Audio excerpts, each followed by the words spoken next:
E a coisa só piora, porque na COP, por exemplo, o Lula fala que os fóruns internacionais têm que tomar as decisões e que elas sejam implementadas nos países sem passar pelos respectivos congressos nacionais, ou seja, dá uma banana aqui para o Legislativo. Aqui no Brasil a gente fica dirimindo rixa entre poderes, uma Suprema Corte hipertrofiada que não sabe o seu lugar, aí então o Senado faz uma PEC para responder, né, à Suprema Corte, não permitindo decisões monocráticas, fazendo com que tudo passe pelo pleno, e nisso o Brasil vai ficando onde no mundo? Sem um projeto de país, sem um projeto para educação, sem um projeto para tecnologia, um rombo de 200 bilhões de reais que não vão ser sanados esse ano, a gente vai para o ano que vem com déficit, a economia vai para o buraco, e não adianta aumentar os tributos, que isso daí é igual ao socialismo. No primeiro momento, o caixa do governo pode até arrecadar um pouco a mais, mas no segundo momento, vai faltar quem trabalhe para pagar esses tributos, que o emprego do brasileiro vai para a Índia, vai para a China.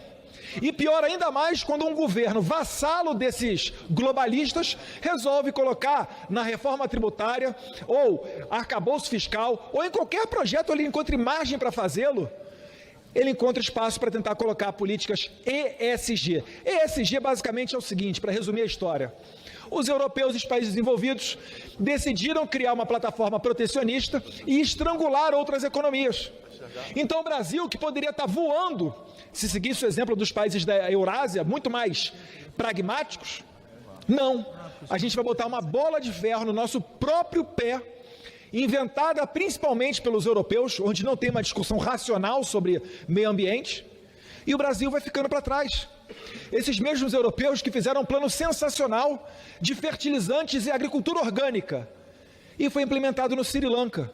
Para quem não acompanhou, no Sri Lanka, o presidente foi derrubado do poder por uma revolução popular, porque primeiro estrangularam os fazendeiros e depois sobrou para o povo pagar a conta desse alimento caro, ou então, pior ainda, de desabastecimento. Exemplo semelhante está acontecendo na Holanda. É por isso que foi eleito de maneira surpreendente o Geert Wilders.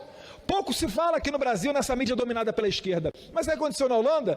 Tentaram fazer a mesma coisa lá. Vamos reduzir o agro holandês em nome do meio ambiente. Olha que lindo, Zuco. Olha que lindo, Luiz Lima. O que aconteceu? O Partido dos Fazendeiros da Holanda saiu praticamente do zero e elegeu a maioria de senadores. E agora elegeram o primeiro-ministro, Geert Wilders. Então, fica o exemplo aqui do Brasil, para o Brasil, para a gente ver a força do nosso agro e também para dizer que esse movimento é mundial. A reação à esquerda, né, como a esquerda tem as suas políticas internacionais de maneira global, a reação também vem de maneira global.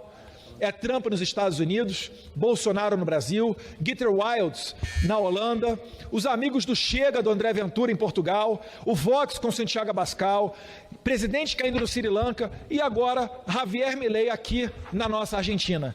Que vale lembrar, chegou ao poder porque nós conservadores não somos iguais a determinados grupos liberais. A gente sabe que o real perigo é a esquerda e a gente aceita se unir a qualquer um contra esses comunistas. Que Deus abençoe o Brasil e que não tenhamos mais um comunista também no nosso STF, como Flávio Dino, para que a gente não tenha um prolongamento desse clima de tensão entre STF e Legislativo. Até porque Flávio Dino disse, né, que já prendeu traficantes de drogas, já prendeu assassinos, mas nada é pior do que os bolsonaristas, meu Deus do céu. Mais um dodói da cabeça lá. Um abraço. Obrigado.